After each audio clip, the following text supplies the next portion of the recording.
السلام عليكم ورحمة الله وبركاته.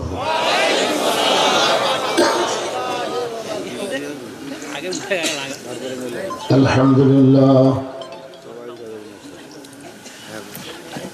لله نحمده ونستعينه ونستغفره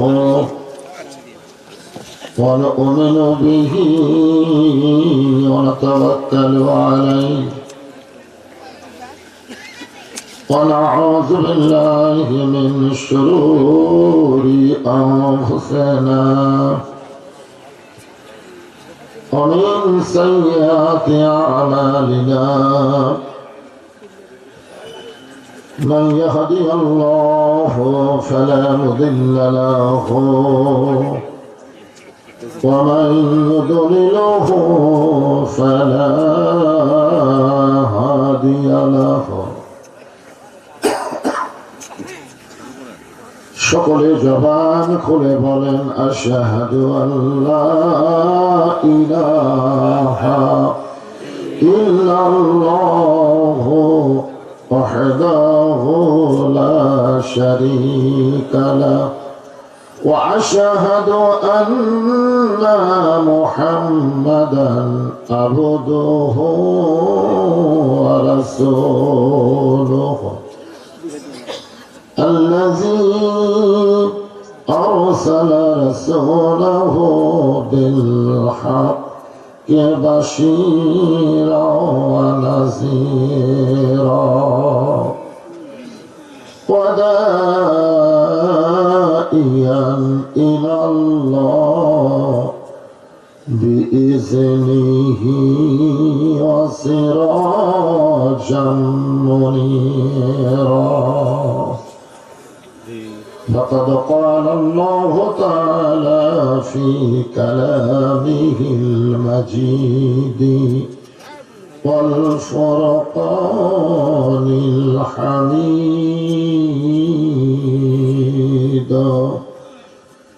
জবান খুলে সকলে পড়েন আউযু বিল্লাহি মিনাশ الشيطان الرجيم. بسم الله الرحمن الرحيم. يا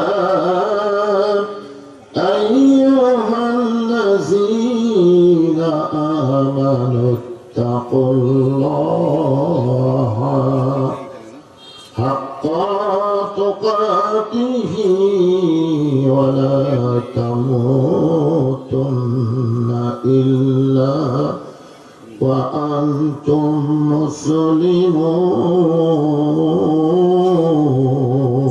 مسلمون. إن الله وملائكته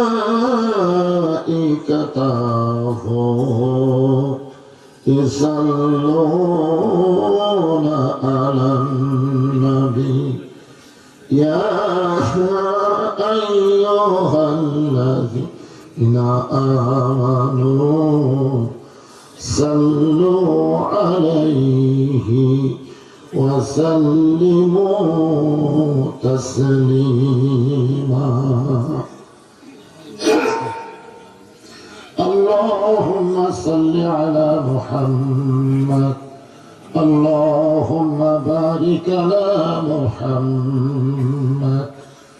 اللهم صل على سيدنا محمد.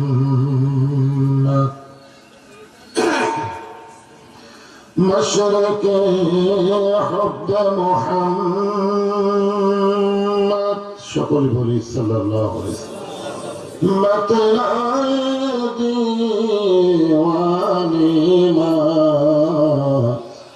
مطلع خورشید اشتاز سینه سوجانی ما بلغ العلا بکماله كشف الدجى بجماله حسنت جميع كفاله صلوا عليه وآله اللهم آمين জান্নাতের বাগান থেকে জান্নাতি মানুষদেরকে নিয়ে আমি গুনাহগার তোমার রহমতের দরজায় দোকানা হাত তুলেছি আল্লাহ হাসরের ময়দানে জব্বার কাহার নামে রূপ নিয়া তুমি যখন বিচার শুরু করবে তোমার সামনে দাঁড়ায়া সমস্ত নবীরা নাফসি নাফসি বলে কাঁদতে থাকবে এমন কঠিন অবস্থা হাসরে হবে সেদিন সমস্ত নবী তার উম্মতকে ভুলে যাবে শুধু বলবে আল্লাহ আমার কি হবে আমার কি হবে একমাত্র দরদে নবী শাফাতের কান্ডারি ইয়া রব্বি হাবলি উম্মতি বলে সেজদায় পড়ে যাও সেই কঠিন মুসিবতের সময় আজকের এই মাহফিলকে ওসিলা করে আমাদের সবাইকে রাসূলের উম্মতের কাতারে আল্লাহ কবুল করে নিও সুবহান রাব্বিকা রাব্বিল ইজ্জাতি আম্মা ইয়াসিফুন ওয়া সালামুন আলাল মুরসালিন আলহামদুলিল্লাহি রাব্বিল আলামিন লা ইলাহা ইল্লাল্লাহ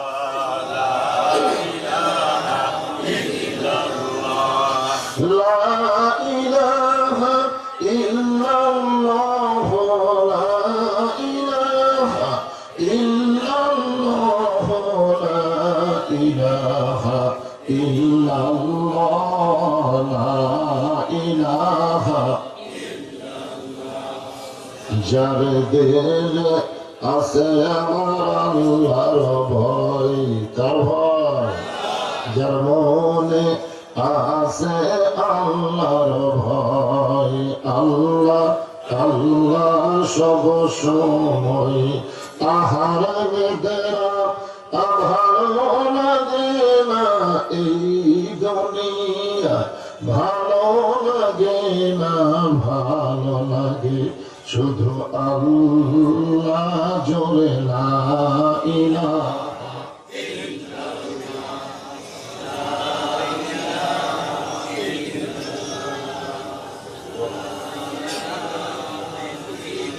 لا إله إلا الله محمد رسول الله রাসূলের মহব্বতে জবান খুলে সকলে বলি সাল্লাল্লাহু আলাইহি ওয়াসাল্লাম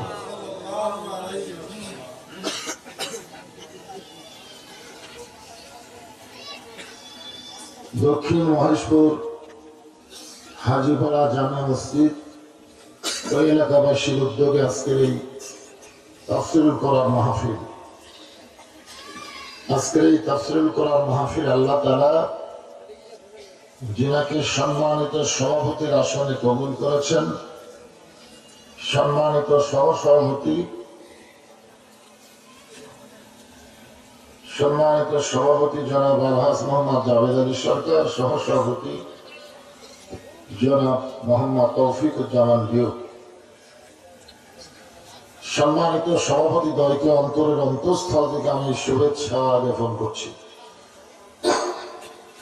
আজকের মাহফিলের সম্মানিত প্রধান অতিথি জনাব অ্যাডভোকেট আলহাজ মোফাজ্জল হোসেন দুলাল জনাব অ্যাডভোকেট আলহাজ মোহাম্মদ মইনুল আলম প্রধান মেহমান জনাব মোহাম্মদ বখতিয়ার আহমদ কোচি জনাব মোহাম্মদ মোকাররম হোসেন বিশেষ অতিথি জনাব আলহাজ ইঞ্জিনিয়ার মোহাম্মদ সলিমুল্লাহ সরকার সম্মানিত আমন্ত্রিত অতিথিবৃন্দ সকলকে অন্তরের অন্তঃস্থল থেকে আমি শুভেচ্ছা জ্ঞাপন করছি।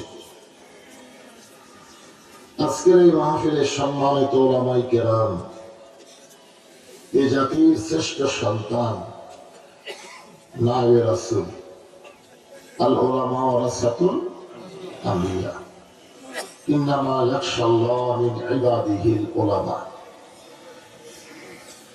আপনাদের মাঝে মাঝে যে সমস্ত আলেম ওলামা বসে আছেন, মঞ্চে আছেন, মাগরিবের নামাজের পর থেকে অনেক রাতি হয়ে গেছে, আলোচনা করে যিনারা আপনাদের শোনাইছেন, আলেম ওলামা সহ আজকের মাহফিলের বক্তাগণকে অন্তরের অন্তঃস্থল থেকে আমি শুভেচ্ছা জ্ঞাপন করছি। আজকের এই মাহফিলে আমার সামনে যারা বসে আছেন, যিনাদেরকে আল্লাহ দয়া করে, রহম করে, মেহেরবানি করে আজকের এই জান্নাতের টুকরার ভিতরে কবুল করেছেন। আমি যখন বললাম কবুল করেছেন, তখন আপনাদের কিছু একটা বলা দরকার ছিল। আপনার হয়তো অনেকে ভাবতেছেন যে আপনার নিজের ইচ্ছা এখানে আইছেন না। আল্লাহ কোরআন ইরশাদ করেছেন, মা আসাবাকা মিন হাসানাতিন ফামিন আল্লাহ। বান্দা বান্দির দ্বারা যখন কোনো ভালো কাজ হয়, এই কাজ বান্দা বান্দি করে না, বরং আল্লাহ করায়। থেকে বলেন, এই মাহফিলে বসাটা ভালো কাজ না খারাপ কাজ? তাহলে এই কাজকে আপনারা করলেন না আল্লাহ করালেন? তাহলে এই মুহূর্তে আপনারা বিশ্বাস করেন যে আল্লাহ আপনাদের উপরে খুশি আছে। আল্লাহ যে খুশি না হতেন, তাহলে এই জান্নাতের টুকরায় আপনাদেরকে কবুল করতেন না। আমি আমার অন্তরের অন্তঃস্থল থেকে আপনাদের সবাইকে শুভেচ্ছা জ্ঞাপন করছি। সম্মানিত মা বোনেরা, পর্দার অন্তরে বসে বসে যারা আলোচনা শুনতেছেন, তাদেরকে শ্রদ্ধা জ্ঞাপন করে এই মুহূর্তে জানতে চাচ্ছি আপনারা সকলে কেমন আছেন? জি, আমি শারীরিকভাবে হঠাৎ অসুস্থ। হ্যাঁ, আমি গত রাত থেকেই দিনে মাহফিল করেছি এক জায়গায়, রাতে একটা করে একটু ফুড পয়জন হওয়াতে একটু সমস্যা। আজকে আবার দিনে মাহফিল করলাম গাইবান্ধায়, রাত্রে এখানে আসলাম। আপনারা যদি দোয়া করেন, আল্লাহ যদি রহমত করে, অসুস্থতা কাটতে বেশি সময় লাগে না, ঠিক না? তো যে আল্লাহ তাআলা আমাদেরকে আজকের এই জান্নাতের বাগানে কবুল করেছেন, আমরা সে আল্লাহর উপরে খুশি না বেজার? তাহলে জবান খুলে সমস্বরে সকলে বলবো, রব্বানা লাকাল হামদ হামদান কাসীরান তাইয়িবান মুবারাকান ফীহি। আমরা প্রশংসা করলাম কার? কেন করলাম? এমনি এমনি? আল্লাহর প্রশংসা করার বহু কারণ, হিসাব করে কোনোদিন শেষ করা যাবে? এক নম্বর কারণ হলো, আল্লাহ তাআলা আমাদেরকে দয়া করে, রহম করে মুসলমানের ঘরে মুসলমান হিসাবে কবুল করেছেন। আমি যে আয়াতে কারিমা তেলাওয়াত করেছি, আয়াতের শেষে বলা হচ্ছে, লা তামুতুন্না ইল্লা ওয়া আনতুম মুসলিমুন। মুসলমান হিসাবে তো আল্লাহ আমাদেরকে কবুল করেছেন, এটা ঠিক, কিন্তু আল্লাহ যে বললেন তোমরা মুসলমান না হয়ে মরো না, এই জায়গায় তো আমাদের একটু চিন্তা ভাবনা করা দরকার, ঠিক কিনা বলেন? তবে আমরা এই মুহূর্তে একটু লাভবান অবস্থায় আছি, প্লাস পয়েন্টে আছি, যে আমাদের জন্মটা অন্তত মুসলমানের ঘরে হয়েছে। হিন্দু, বৌদ্ধ, খ্রিস্টানদের ঘরে জন্ম না নিয়ে আল্লাহ আমাদের মুসলমানের ঘরে কবুল করেছেন। ইমাম মালিক রহমতুল্লাহ আলাইকে একজন প্রশ্ন করলেন যে, হুজুর, পৃথিবীর মধ্যে সর্বশ্রেষ্ঠ ধর্মের নাম কি? উনি বললেন, এরকম প্রশ্ন করা হলো কবিরা গুণা, মাথায় নষ্ট। এরকম প্রশ্ন করলে ছোট গুণা হবে না, বড় গুণা হবে। কারণ যেখানে আল্লাহ তাআলা বলেছেন, অমান ইয়াবতাগি গায়রাল ইসলাম দীনান ফালাই ইউকবালা মিনহু, ইসলাম ছাড়া অন্য কোন জীবন ব্যবস্থা ধর্মকে কেউ যদি গ্রহণ করে আল্লাহ বলেছেন কখনোই কবুল করা হবে না। এখন আপনারা বলেন তাহলে ইসলাম ছাড়া আর কোন ধর্ম আছে? আল্লাহর কাছে একমাত্র ধর্মের নাম কি? ইসলাম। কিন্তু শুধু ধর্ম না, এখানে জীবন ব্যবস্থা বলা হয়েছে। আল্লাহর প্রশংসা করার কারণ হলো আল্লাহ আমাদেরকে দয়া করে মেহেরবানি করে বিশ্ব নেতা, বিশ্ব নবী উম্মত হিসাবে কবুল করেছেন। আমাদের নবী খালি নবী নাকি? আমাদের বাংলাদেশের সব দলের লোকেরাই আমাদের নবীকে নবী হিসাবে বিশ্বাস করে, কিন্তু নেতা হিসাবে মানে না।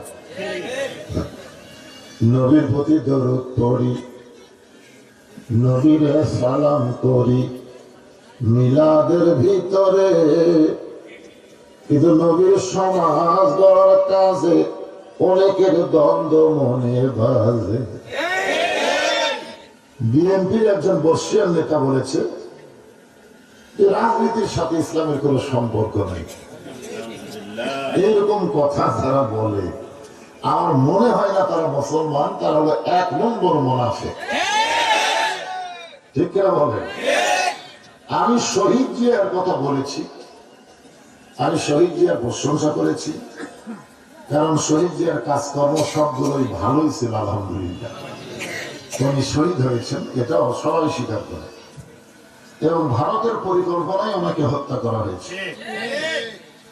এবং উনি যে কিছুই রেখে যাননি এটাও সবাই বিশ্বাস করে যে ভাঙ্গা ছত্রিশ, ঠিক না? কিন্তু সেই বিএনপি আর আছে?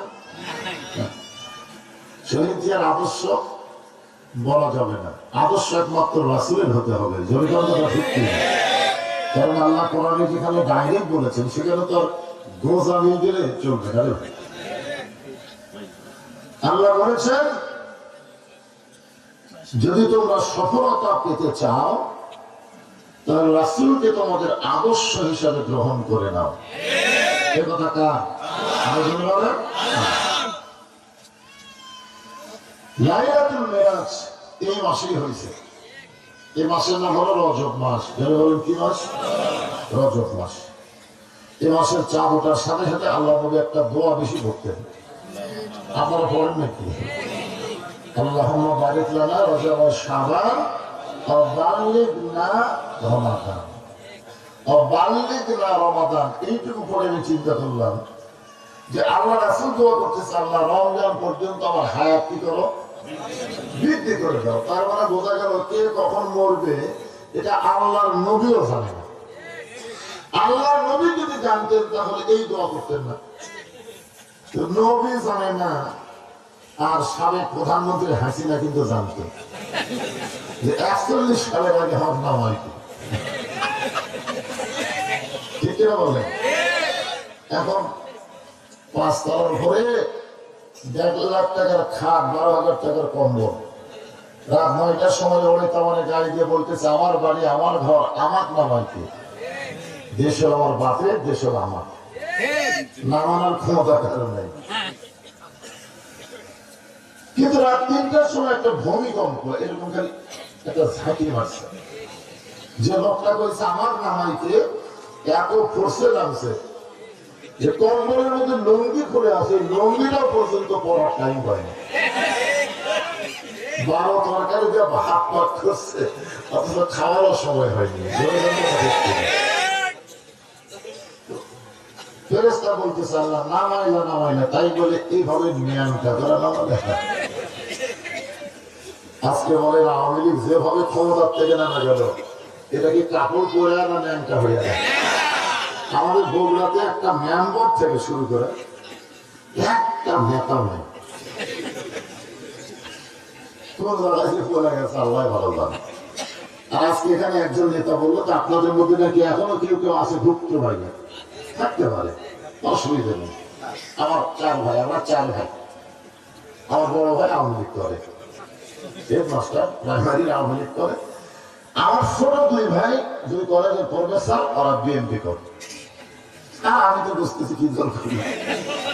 তো হাসিনা পড়ানোর পরে আমার বড় ভাই সে আমার যে মাদ্রাসা মসজিদ, ওই মসজিদের পাশে আমার বাপ মার কবর।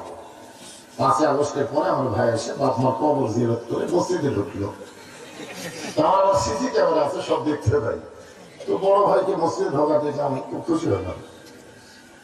ভাই এসে বললাম, ভাই খবর কি? আমার তওবা পড়াও। আওয়ামী লীগ আর করবো আছে, আপনাদের মধ্যে আওয়ামী লীগ থাকতে পারে, কিন্তু তওবা করেন। কারণ যার নেতা নেত্রী সবগুলো করে যায়, ওই দল করার কোনো লাভ নাই। তওবা করার সুযোগ আছে না? নাই। তওবা করেন। আমার বড় ভাই তওবা করে ভালো দলে ধরতেছে।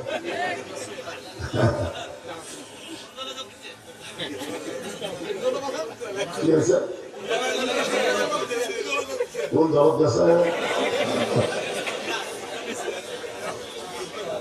হ্যাঁ, যেটা বলতেছি একটু আপনাদেরকে রাগ বেশি তো একটু চেতন করার জন্য বললাম। মোটামুটি ক্লান্তি কমে গেছে, তাই না? লাইলাতুল মিরাজে আল্লাহ তাআলা আমাদের নবীকে জান্নাত দেখার তৌফিক দিয়েছিলেন। আমাদের নবী যখন জান্নাতের মধ্যে প্রবেশ করলেন, তখন নবীর সঙ্গে একজন ফেরেশতা ছিল, নাম হলো জিবরাইল। নাম কি? ফেরেশতা জিবরাইল বললেন, ইয়া রাসূলুল্লাহ, এই জান্নাতের শর্ত হলো ফাদখুলুহা খালিদিন। কেউ যদি একবার প্রবেশ করে সে চিরস্থায়ী ভাবে জান্নাতে থাকবে। আপনি যদি বের না হন, আল্লাহ আপনাকে জান্নাত থেকে বের করে দিবে না। এই বছরটা হলো আপনার কষ্টের বছর। যে বছর রাসূল মেরাজ করেছেন, ওই বছর রাসূলের জীবনের সবচেয়ে বেশি কষ্ট। 1 নম্বর কষ্ট হলো নবীর চাচা আবু তালেব মারা গেছে।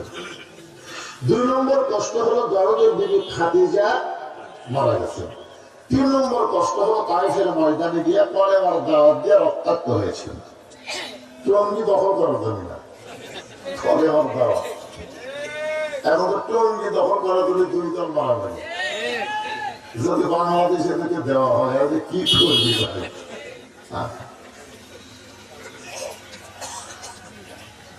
3টা কষ্টের পরে আল্লাহ তাআলা নবীকে একটা স্বস্তি দিলেন, দুনিয়া থেকে আসমানে নিয়ে গেলেন। এখান থেকে আমাদের একটা বিশ্বাস করতে হবে, কষ্টের পরে কিন্তু শান্তি আছে। মা সন্তান প্রসব করার সময় কষ্ট হয়, কিন্তু সন্তানকে বুকে নিলে সেই কষ্ট থাকে না। 15.5 বছর হাসিনা আমাদেরকে বহু কষ্ট দিয়েছে, কিন্তু আবু সাইদ মুক্তির মতো ছেলেরা জীবন দিয়ে সে কষ্টটা লাঘব করে আমরা মোটামুটি এখন স্বস্তির ভিতরে আছি। কষ্টের পরে শান্তি আছে না? নাই। ফেরেশতা জিবরাইল বললেন, রাসূলুল্লাহ, আপনি যদি জান্নাত থেকে বের না হন, আল্লাহ আপনাকে জান্নাত থেকে বের করে দিবে না। সঙ্গে সঙ্গে নবী বললেন, জিবরাইল, যেই কথা একবার বলেছ এই কথার দ্বিতীয়বার বলো না। আমি নবী জান্নাতে থাকার জন্য ঢুকে নাই, আমি ঢুকেছি জান্নাত দেখার জন্য। আমি নবী সেই দিন জান্নাতে ঢুকবো যেদিন আল্লাহ আমার সমস্ত উম্মতকে উম্মতিনীকে জান্নাত দিবে। এখন চিন্তা করেন, যেই নবী জান্নাতের মধ্যে গিয়ে আমাদের কথা বলে না, আমরা সেই নবীকে নেতা না মানে সাধারণ একটা মানুষকে নেতা হিসেবে মেনে তার পিছনে ঘুরঘুর করতেছি, বিপদে কিন্তু থুলে তুলে দেবে। এই জন্য সব নতুন দিন শেষ, এখন আগামীতে হবে বিশ্ব নবী নেতারা বাংলাদেশ। আমি যে বলবো আমার নেতা তোমার নেতা, কলজার থেকে বলবেন, মুখ দিয়ে না, অন্তর থেকে বলবেন বিশ্ব নবী মুস্তাফা। আমার নেতা তোমার নেতা এমন একজন রাসূলকে আমাদের নেতা হিসেবে পাওয়াতে খুশি হয়ে যায়। এই জন্য সকলে বলি আলহামদুলিল্লাহ। এখন আসেন আল্লাহর প্রশংসা করার কারণ আমার ভাই তো বলতে বলতে কেঁদেই ফেলেছে। আসলে কোরআনের কর্মী তারাই হয় যারা কোরআনের জন্য, নিজের জন্য না, আল্লাহর কোরআনের জন্য। কোরআনের রাস, কোরআনের সমাজ, কোরআনের রাষ্ট্র কায়েমের লক্ষ্যে যারা চোখের পানি বের করে, এর প্রতি যারা জীবনকে অর্পণ করে, তারা দুনিয়ার জন্য করে না, তাদের প্রত্যেকটা স্বার্থ হলো আখিরাতের জন্য। এই কোরআনের মধ্যে কোনো সন্দেহ নেই। আপনাদের কারো এই ব্যাপারে কি কোনো কথা আছে? তাহলে আমার সঙ্গে একটু, আমি যখন বলবো তখন আপনি একটু হুঁশ করে বলবেন। এই কোরআনে কোনো সন্দেহ, এই কোরআনে কোনো বোঝামি, এই কোরআনে কোনো ধোঁকা, মাশাআল্লাহ। এখন বলেন তো, যে সংবিধান দিয়ে বর্তমান বাংলাদেশ চলতেছে, এই সংবিধানের মধ্যে ভুল, ধোঁকা, বোঝামি, আগেরটাতে 3 বারই নাই বলছেন, আর পরেরটাতে 3 বারই বললেন আছে। তখন আপনারা কোনটা নেবেন? আরেকটা। মাশাআল্লাহ। সেই পবিত্র কালামুল্লাহ শরীফ থেকে একটা আয়াতের অংশ আমি আপনাদের সামনে তেলাওয়াত করেছি। এখানে আল্লাহ বলতেছেন, ইয়া আইয়ুহাল্লাযীনা আমানু, যারা আমাকে বিশ্বাস স্থাপন করেছো, তোমাদের 1 নম্বর আত্তাকুল্লাহ, 2 নম্বর হাক্কা তুকাতিহি, 3 নম্বর আলা তামুতুন্না ইল্লা ওয়া আনতুম মুসলিমুন। তবে লক্ষ্য করেছেন, কাদেরকে লক্ষ্য করে বলেছেন? ঈমানদারকে লক্ষ্য করে বলেছেন। আমরা যারা এখানে বসে আছি আমরা সবাই ঈমানদার, ঠিক না? ঈমানদার না হলে আমের ল্যাপটপ বাদ দিয়ে এই সামান্য মাটিগুলো কি দিচ্ছে আপনাদের? হ্যাঁ দিছে। যাই হোক, এক চাইতে আপনার বাড়িতে ভালো জিনিস নেই, আছে না? এইগুলো ভালো জিনিস বাদ দিয়ে এ জায়গা কেন আইছেন? ঈমান থাকার কারণে। ঈমান যদি না থাকতো এই জান্নাতের বাগানে আপনারা আসতে পারতেন না। এই কারণে আপনাদেরকে লক্ষ্য করে আমরা বলতেছেন, ইয়া আইয়ুহাল্লাযীনা আমানু, যারা আমাকে বিশ্বাস স্থাপন করেছে। এই বিশ্বাসটা আমার রাসূল ব্যাখ্যা করেছেন, ইকরার বিল লিসান, তাসদীক বিল জানান, আমল বিল আরকান। জবানে বলতে হবে লা ইলাহা ইল্লাল্লাহ, কলিজার মধ্যে এটা আবার সেট করা লাগবে। জবানে কলেমা সবাই করতে পারবে। ৭১ সালের প্রথম স্বাধীনতায় আমাদের এলাকায় অনেক হিন্দুরা এই কলমা করছে, কারণ তাদের তারা আর্মি দেখলেই ওরা কলমা পড়া শুরু করতো, ওর বলা লাগতো না, ওরা জানতো এখন কলমা ছাড়া বুদ্ধি নেই। আর্মিরা বলতে বিলকুল ঠিক আছে, ঠিক আছে। 9 মাস পরে যখন দেশটা স্বাধীন হয়ে গেল, তখন আমার এলাকার হিন্দু এখনো কাছে আছে, আমাকে বলতেছে, মৌলানা মুসলমানের কলমার দাম আছে। আমি কইলাম, আপনি হিন্দু হয়ে মুসলমানের কলমার দাম কেমনে বুঝলেন? বলে, যুদ্ধের সময় বলেছি, এই কলমা মুখে থাকার কারণে আর্মির গুলির থেকে বাঁচে গেছে। আমি বললাম, দাদা, কলমা শুধু মুখে থাকার কারণে যদি আর্মির গুলি থেকে বাঁচে, ওই কলেমা যদি কলিজার মধ্যে জায়গা দেন, তাহলে জাহান্নামের আগুন থেকেও আল্লাহ বাঁচায় দিবেন। এখন আপনারা বলেন, মুখে কলেমা চাইতে কলিজার মধ্যে কলেমা সেট করার গুরুত্ব কম না বেশি? তাসদীকের জেনার যখন কোনো মানুষ অর্জন করবে, ওই মানুষটার কাছে ঈমানের আর জীবনের এইটা 2টা জিনিসের পরীক্ষা হবে। জীবনের চাইতে ঈমানের গুরুত্ব বেশি হবে। এখন আপনারা বলেন, জীবন বাঁচান ফরজ না ঈমান বাঁচান ফরজ? না সবার বলা লাগবে? আমরা কিন্তু মাঝে মধ্যে বলি জীবন বাঁচান ফরজ, জীবন বাঁচান ফরজ। পানি না বললাম জীবন, সাঁতার জানে না, তুমি তখন সাগরের মধ্যে ডুবুন খায়, তখন বলতে পানির নাম কি?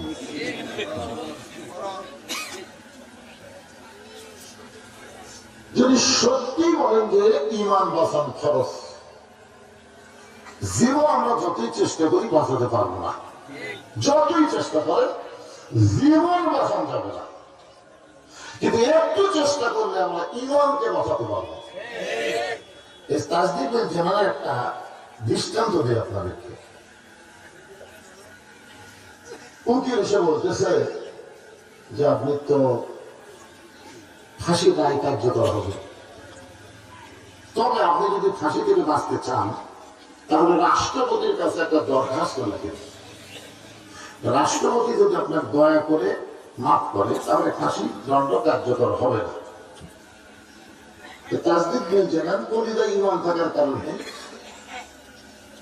ফাঁসির আসামি বলতেছে, ভাই তুমি যে রাষ্ট্রপতির কাছে আমাকে দরখাস্ত লিখতে বলতেছো, আমার ঈমান বলতেছে এরকম 3টা রাষ্ট্রপতি ক্ষমতা থাকা অবস্থায় মারা গেছে। একটা হলো শেখ মুজিবুর রহমান, একটা হলো জিয়াউর রহমান, আর একটা হলো জিল্লুর। 3টাই কিন্তু রহমান। এই 3 জনই কিন্তু ক্ষমতা থাকা অবস্থায় মারা গেছে। ফাঁসির আসামি বলতেছে যে যারা ক্ষমতা থাকতে নিজেরাই মরে যায় তাদের কাছে কোন ইমানদার বাঁচার দরখাস্ত লেখে না। এটা মুখে এটা হলো কলিজার। উকিল বলতেছে তখন আপনার ফাঁসি হবে। ইমানদার মুসকে মুসকে হেসে বলতেছেন, ওয়ালা তাকুলু লিমান ইউকতালু ফি সাবিলিল্লাহি আমওয়াতুন বাল আহইয়াউ ওয়ালাকিন লা তাশউরুন। কি বললেন? আমার একবার গ্রাম সম্পর্কে ভাই তার একটা ছেলে হয়েছে, মানে তদবিরের পর বলতেছে তদবির করা হয়েছে। আমাকে বলতেছে, হুজুর আমার ছেলেটার নাম রাখে, আলেম মানুষ। আমি বললাম আবু সাইদ। যেই বলছে আবু সাইদ আমার হাতে 500 টাকা দিল। আমার এই আবু সাইদের কথা বলি না, ছেলেটার নাম রাখছে আবু সাইদ। কিছুদিন পর ওই ভাই আমার কাছে বলতেছে, ভাই সর্বনাশ হয়ে গেছে। আমি কি বলে উত্তর পাড়ার আরেকটা ছেলে হয়েছে, তার নাম আবু সাইদ। একই গ্রামে কয়টা? আপনি তো আলেম মানুষ নিষেধ করেন। আমার বাড়িতে বললাম কে আবু সাইদ আগে একটা হচ্ছে, আমার আর একটা আবু সাইদ না ফের একটা মুগ্ধ ছোট না ইয়ারন ছোট তোর না ভাই আবু সাইদ খান। আবু সাইদ ভালো লাগে মাশাআল্লাহ। পরে শুনলাম যে আরো 2-3টা ছেলে সবার নাম কিছু আবু সাইদ। গোটা পাড়া এখন আবু সাইদে ভরে যাচ্ছে। আমার এক খালা সম্পর্কে খালা, তার একটা মেয়ে হয়েছে। আমার একটা হুজুর তুমি আলেম মানুষ, আমার একটা নাতির নাম ছোট ভালো নাম, তাই কারণ খালা অত চিন্তার দরকার নেই, হাসিনা খান। সেই বলছে হাসিনা। বড় কথা হচ্ছে তো 30 সেকেন্ড খালা কোন কথা পায় না। কি হলো খালা কি খবর পছন্দ? আলেম না আলেম তোর কাছে একটা ভালো মানুষ শুনতে চাইলাম, আপনি খুবই হাসিনার কথা বলে। তখন থেকে বুঝলাম আল্লাহ রাস্তায় যারা জীবন দেয় পথের পথে যাদেরকে ফাঁসি দেওয়া হয় তারা কোনদিন মরে না, তারা জীবিত ঘোষণা চায়। হাসিনা বাঁচিয়ে থাকাই আমরা বলতেছি ভারত হচ্ছে হাসিনা বসে নাই, কি যে করে পারবে না, কারণ করার মতন বয়স নেই, মুখেরও বউ নাই, সে খাতে ঘটে স্বামী নেই, যেখানকার মা সেখানেই গেছে, আর কিছু করবার পারবি না, আর লাড়ি আছে না খায় জোরে জোরে আমি 1 সেকেন্ডের জন্য আমার একটা সেকেন্ডের জন্য ভারতকে পরোয়া করে না, কারণ ভগবানের জাত আল্লাহর জাতের সাথে কোনোদিনও পাবে না। সাময়িক কষ্ট হতে পারে, চূড়ান্ত বিজয় হবে আল্লাহ আলাদের। ধরে কোন কথা কি মনে করতেছেন? আল্লাহ কোরআনে বলেন তাবারাকাল্লাযী বিয়াদিহিল মুলকু ওয়া হুয়া আলা كل شيء قدير গোটা পৃথিবীর রাজত্ব কর্তৃত্ব মালিকানা তার হাতে সমস্ত ক্ষমতার মালিককে ওরা বলে আমরা পেঁয়াজ বন্ধ করে দিলাম চিনি বন্ধ করে দিলাম আলু বন্ধ করে দিলাম আমরা বললাম رب هذا البيت الذي أطعمهم من جوع وآمنهم من خوف তোমরা পেঁয়াজ দিবা চিনি দিবা আলু দিবা সেটা আমরা খাবো আমরা ওই ঘরের মালিকের গোলামি করি যে আমাদের বলেছেন তোমাদের এদিকের কোনো পেরিশানি করা লাগবে না তোমাদের অন্তরে কোনো ভয় লাগবে না সমস্ত নিরাপত্তা আল্লাহ দিয়ে দিবে জোরে জোরে তোমরা আমেরিকার শক্তি কি করছো ফিলিস্তিনের শিশু বাচ্চাকে ইসরায়েলকে গুলি সাপ্লাই দিয়ে সেই গুলি করেছো বুক পুড়ে গেছে এখন আমেরিকাতে আল্লাহ আগুন লাগাই দিছে আল্লাহ আগুন লাগাই দিছে আজকে দেখলাম ফেসবুকে এই খ্রিস্টানরা এখন ঈশ্বর বাদ দেয় আল্লাহ আল্লাহ করছে এটা খেলা করছে ভারতকে বলে বেশি বকবাস করে না গোটা ভারত ভেঙে খান খান হয়ে যাবে ভগবানের ভারত দেন গরমের কোন অর্থ বিষ করে খুঁজে পাবেন না জমানের গরবাদ দেন বান মানে দুনিয়ার দুনিয়ার কোন মানে চাই বারবার দেন নো মানে নাই এই নাই এত কথা না বলে দেখেন আমরা আল্লাহকে বিশ্বাস করি আল্লাহু লা ইলাহা ইল্লা হুয়াল হাইয়ুল কাইয়্যুম যদি মন চায় আলিফাত লিল্লাহি মা ফিস সামাওয়াতি ওয়াল আরদ আমার যদি মন চায় নামবাদ দেন লাহুল মুলকু ওয়া লাহুল হামদ আমার যদি মন চায় নামবাদ দিয়ে দেখেন ওয়াল্লাহুল্লাযী লা ইলাহা ইল্লা হু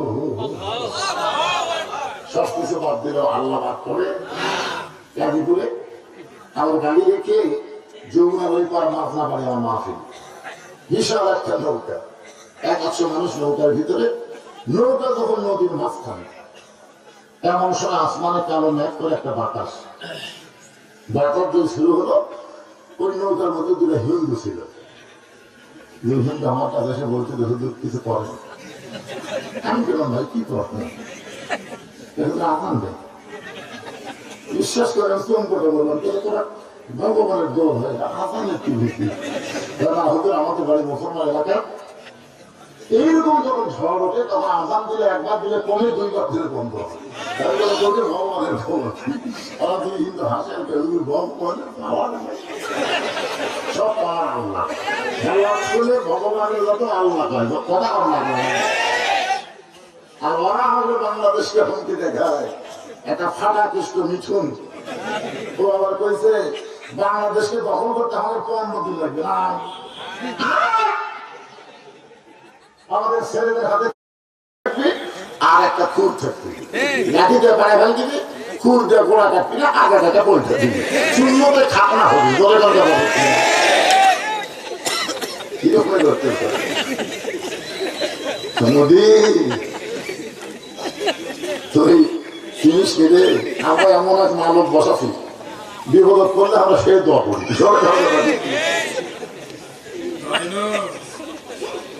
ইউনুস নবীরে খাইল মাছেতে গিলিয়া ফেরেশতা পাঠাইলেন আল্লাহ ইসমে আজম দিয়া দমে দমে সে হরদম পরে সে ইসমে আজম মাছেরই উদর হইতে বাঁচাইল প্রাণ সবাই বলেন আল্লাহু আল্লাহু তুমি জানলে জানালহু শেষ করা তো যায় না গিয়ে তোমার গুণগান মাছে গিয়েছিল হজম করে হয়নি আর সেই মা বাবা আমরা বসে থাকছি ধরে কথা ঠিক কিনা কেন ভাই কি মনে করতেছেন কারণ দাঁড়িয়ে দাঁড়িয়ে আগে সেদিন দেখলাম তুই মহব্বত দিচ্ছি দেখলাম না ফেসবুকে তুই মতো দিল ভালোই লাগতেছে দাঁড়িয়ে ছুরি একটা মালই বাজে আওয়ামী লীগের কতগুলো আফসোস লিগ বলছিল দল কাম আমেরিকার প্রেসিডেন্ট হচ্ছে এখন ইউনিসের 12টা বাজে দেখি আর ভারতের যেটা জোকার টেলিভিশন আছে আসলে নাই মাঝে মধ্যে বাংলাদেশ নাই, বাংলাদেশ নাই, পকড়ে থাকবে, বাংলাদেশ নাই, বাংলাদেশ নাই। আগামী বাংলাদেশ হবে আল্লাহর কোরআনের বাংলাদেশ। বুঝবার কখনই আছে না নাই টের বাবা। আল্লাহ আসেন যে আয়াতে কারিমা তেলাওয়াত করছি ওইটাকে সামনে নিয়ে 1 নম্বর ঈমান। ঈমানকে ব্যাখ্যা করা হয়েছে ইকরার বিল লিসান, তাসদীক বিল জানান, আমল বিল আরকান। শেষ পয়েন্টটা হলো আমল বিল আরকান। ঈমানটা আমলের মাধ্যমে প্রকাশ করতে হবে। সেটা কি আমল? 13 বছর আল্লাহর নবী মক্কাতে কলেমার দাওয়াত দিয়েছেন। কয় বছর? 13 বছর ওয়াজ করছেন, দাওয়াত দিয়েছেন, হাত ধরছেন, পিটন খাচ্ছেন। মুসলমানের সংখ্যা হলো মাত্র 320 জন। 13 বছরের সংখ্যা কত? 320 জন। তার মধ্যে 17 জনকে তারা পিটাই মারছে। এখন চিন্তা করে দেখেন, আল্লাহ নবীটা আল্লাহ আপনি আমার নামাজও দিলেন নবতের 10 বছরে এই রজব মাসে। আপনি কোরআনের যেখানেই বলছেন সেখানেই বলেছেন আকিমুস সালাত। প্রথমেই দেখেন আল্লাহ বলেছেন আল্লাযীনা ইউমিনুনা বিল গায়বি ওয়া ইউকিমুনাস সালাত। এইভাবে আরো 81 জায়গায় আল্লাহ বলেছেন নামাজ কি করো, কায়েম করো। কিন্তু নবতের 10 বছর আমি নামাজ পেলাম, কিন্তু নামাজ তো কায়েম করার পরিবেশ নেই। আমাদের বাংলাদেশে কিন্তু আমরা নামাজ কায়েম করতেছি না, আমরা নামাজ পড়তেছি। সেখানে হচ্ছে আমল বিল আরকান। খুব খেয়াল করবেন, ঈমানের লাস্ট পজিশন। ঈমান অনুযায়ী আমল করা লাগবে। আপনার ঈমান কি চাই? নামাজ পড়া না কায়েম করা?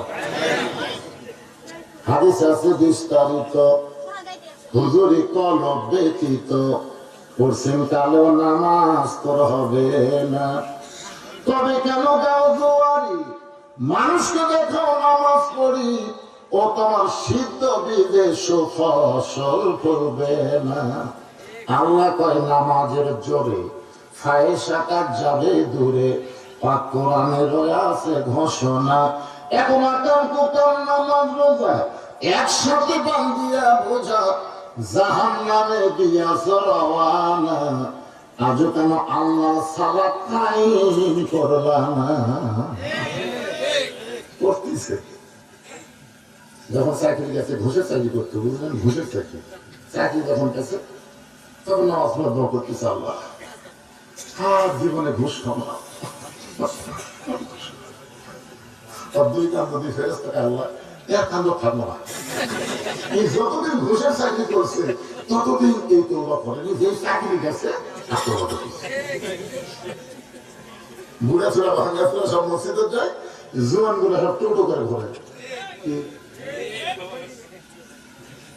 বাংলাদেশে মক্কার পরিবেশে নামাজ দু একজন করতেছে, কিন্তু নামাজ কায়েম হচ্ছে না। আল্লাহ বলেন হাবিব, এই নামাজ যদি কায়েম করতে চান তাহলে যিনি ইমাম হবেন তাকে নেতা হওয়া লাগবে।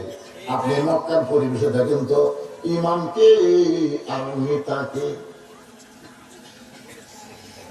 আল্লাহ রাসূল দেখতেছে আমি হলাম ইমাম আর আবু জেহেল হলো নেতা। যতদিন বাংলাদেশে ভালো মানুষগুলো মসজিদের ইমাম থাকবে আর খারাপ মানুষগুলো সমাজের নেতা হবে, ততদিন নামাজ কায়েম হবে না। আর নামাজ কায়েম না হলে আমাদের একটা যুবককে ভালো করা যাবে না। যে মোবাইল জানা ঘরে আমার যখন হুজুর ওয়াজ করে আসতেছি, ছোট্ট হাত ধরে থামা, হুজুর একটু থামেন তো, এটা আমি ওয়াজ করে আসতেছি, ফেরত আসতেছি, থামাচ্ছে থামাচ্ছে, কিস্তিতে চলছে। হ্যাঁ, এই ব্লকটা খারাপ হয়েছে, শরীর চলা কি মনে করতেছে, এটা তো কি মামলি হচ্ছে না। এই যুবকগুলোকে ভালো করতে গেলে ক্ষমতার চেয়ার যাকে দেওয়া হবে তার 1 নম্বর কাজ হচ্ছে আকামুস সালাত, নামাজ কায়েম করো।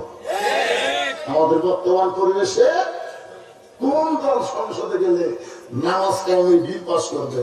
আপনার হিসাব করে বন্ধ, একটু হিসাব করে দল করে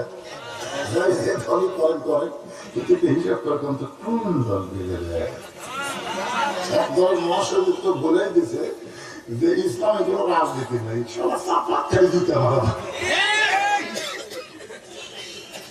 ইসলামে বলে রাজনীতি, আরে পাগলা, রাজনীতি মানে রাজনীতি, মানুষের নীতি হলো ফকরা নীতি।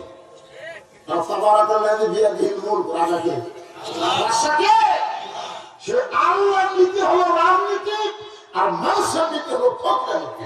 তুমি বলতে পারো ইসলামে কোন ফকরা নীতি নাই, এটা বলতে পারো। ইসলামের রাজনীতি নাই, এ কথা কেমনি বলে মুসলমানের বাচ্চা?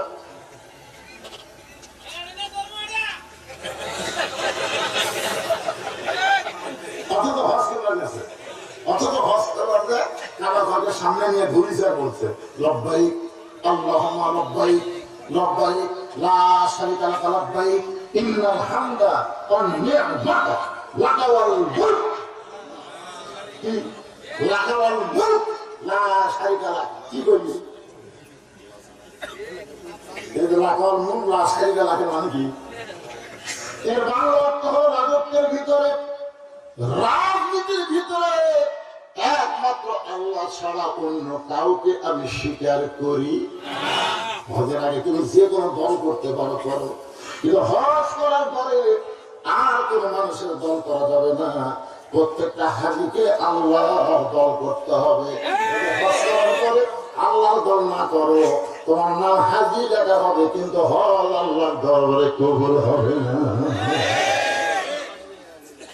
এখন কালকে আর সব হাজি যদি কোরআনের দল করে, হাজিরা তখন ওই দল গেছে, সারা হাজিরা তো পাচ্ছি মানুষের দল করতেছে। মুসলমানের বাচ্চা আমল রাখবেন, ইমাম যদি আমল করতে চাও কোন মানুষের দল করা যাবে না, দল করতে হবে না আল্লাহ। আসলে নামাজ পড়ে তুমি ধান দিয়ে করে গেছে, ধান দিয়ে করে দেওয়া থেকে কোমর জমি পানি সরবরাহ করতেছে, নিচের জমি পানি নেই। তখন চারদিকে তাকে দেখে কেউ নেই, আস্তে করে বসে বিসমিল্লাহ বলে আল কাছে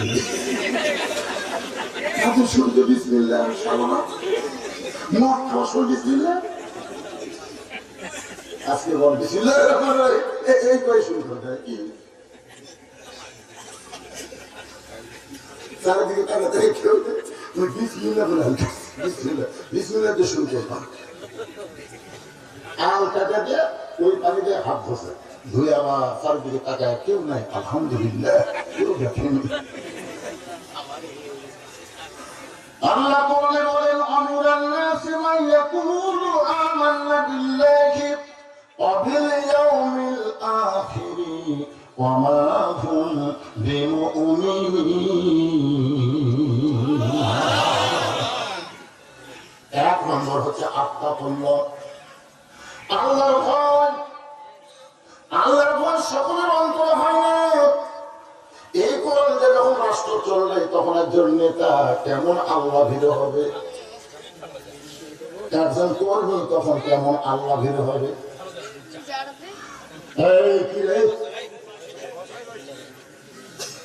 ঘুম নাকি এরা ভাবছে গাড়ির থেকে নাম কি এটাই বুঝবে।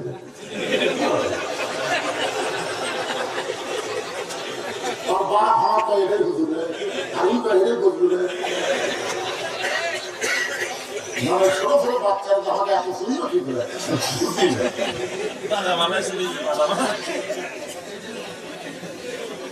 সামনে বসেছো, ভালো মতো কথা শোনা লাগলো না।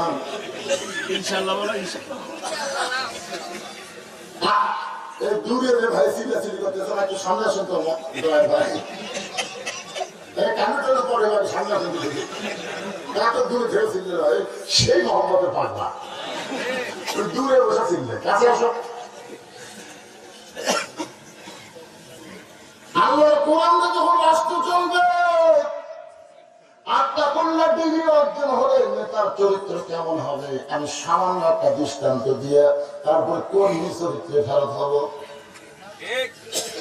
একটু মহব্বত করেন। বাংলাদেশের মতন ৯৬টা দেশের খলিফা নাম হলো হযরত ওমর। বাংলাদেশের মতন কয়টা? ৯৬টা দেশের খলিফা মসজিদের মেম্বারে দাঁড়ায় খুতবা দিচ্ছেন। এমন সময় মাঝখান থেকে একজন সাহাবী দাঁড়িয়ে বলতেছে, আমিরুল মুমিনিন, আপনার খুতবা আমরা শুনবো না। যদি বলতো আমি শুনবো না তাও হতো, কিন্তু সকলের পক্ষ থেকে প্রতিনিধি হয়ে বলতেছে আপনার খুতবা আমরা শুনবো না। ওমর ফারুকের চোখ দিয়ে দর দর করে পানি ঢুকতেছে, মুখটা মুচকি মুচকি হাসতেছে, চোখের মধ্যে পানি, মুখের মধ্যে হাসি নিয়ে বলতেছে, ভাইজান আমার অপরাধ কি যে অপরাধের কারণে তুমি আমার খুতবা শুনবা না? বলে আপনার অপরাধ হলো আমাদেরকে খাটো পাঞ্জাবি দিয়ে আপনি লম্বা যুদ্ধ করে খুতবা দিচ্ছেন, আমাদেরকে খাটো দিবেন আর আপনি লম্বা পড়বেন। এই লম্বা যুদ্ধ কোথায় পাইলেন? যতক্ষণ না বলবেন ততক্ষণ আপনার ওয়াজ আমরা শুনবো না। উমরের চোখে পানি পড়ার কারণ হলো আল্লাহর কোরআন যে যখন রাষ্ট্র চলবে, নেতা যদি ভুল করে সাধারণ মানুষ ভুলটা ধরতে পারবে।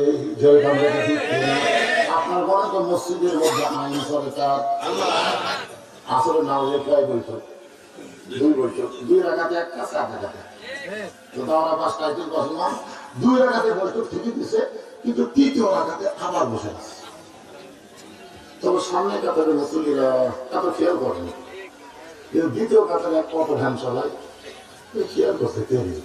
আসলে না হলে 2 রাকাতে এক বৈঠক হয়, 4 রাকাতে একটা হয়, হুজুর 3 রাকাতে বসলো। চিন্তা করে আল্লাহর কাছে ইমাম গাইতে যতই লোক মাদে 41 সালের আগে মোট নয়। এই মনে করে যদি ইমাম বসা থাকে, আপনারা বলেন তো মসজিদের সব মুসল্লি নেতার পক্ষে হবে না ঘেনার পক্ষে হবে? কারণ মসজিদ আইন চলে কার? মসজিদে আল্লাহর আইন চলে। গোটা বাংলাদেশের যখন আল্লাহর আইন চলবে, ওই মসজিদের সৌন্দর্যটা বাহিরেও প্রকাশ পাবে। মসজিদ হলো ট্রেনিং সেন্টার। মসজিদ কি সেন্টার? Training centre. আর মসজিদের মধ্যে কি ট্রেনিং দিলাম আর বাইরে এসে কি শুরু করলাম? মসজিদের মধ্যে বললাম ইয়াকা নাবুদু ওয়া ইয়াকা নাস্তাইন, আর বাবা এসে গজল গাচ্ছে, আমার দয়া বাবার দরবারেতে কেউ ফিরে না খালি হাতে।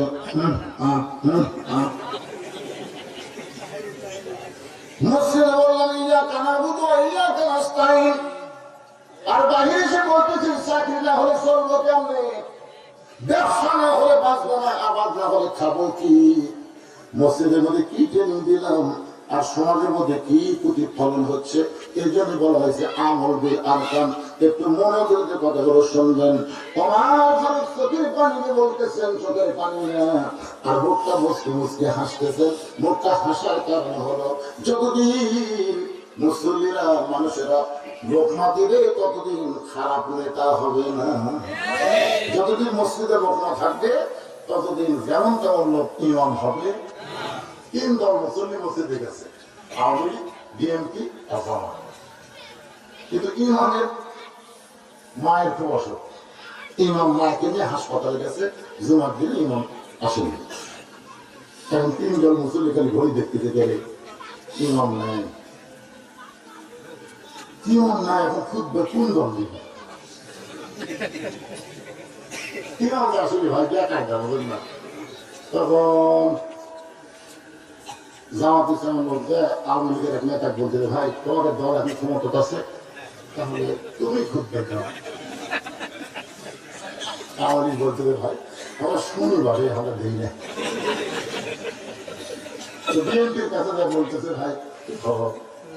খুব বেশি ভালো আকামত পাবো ভাই, কিন্তু হয়ে যাবে খাওয়ার ভালো লাগে। তাহলে হুজুর দাস নিলে এখন খুব করে দিবি রে। তোর আওয়ামী নেতা বলতেছে তুই পাবি না, তুই আমার পেশা করিস না, তুই যা। তার মানে বোঝা গেল যে নেতারা ভিতরেও পারদর্শী বাহিরেও পারদর্শী, আর যে নেতারা দাঁড়া খালি পারে ভিতরে যেতে পারে না, তারাই হলো মুনাফিক। ভিতরে ভিতরে ভিতরে একটু মনোযোগ দিয়ে শুনবেন। ওমর ফারুক যখন কাঁদতেছে এমন সময় আব্দুল্লাহ ইবনে ওমর 30 পারা কোরআনের হাফেজ, 6 লক্ষ হাদিসের হাফেজ। নেতার ঘাটার যোগ্যতা কি?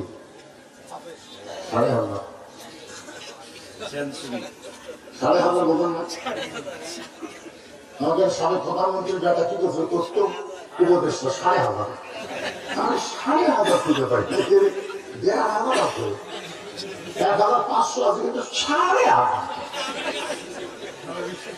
আপনার খুঁজে পাচ্ছেন 5,500। আর দেখেন বাংলাদেশের মতন 96 দেশের খলিফা তাই সে 30 পারা কোরআনের হাফেজ, 6 লক্ষ হাদিসের হাফেজ।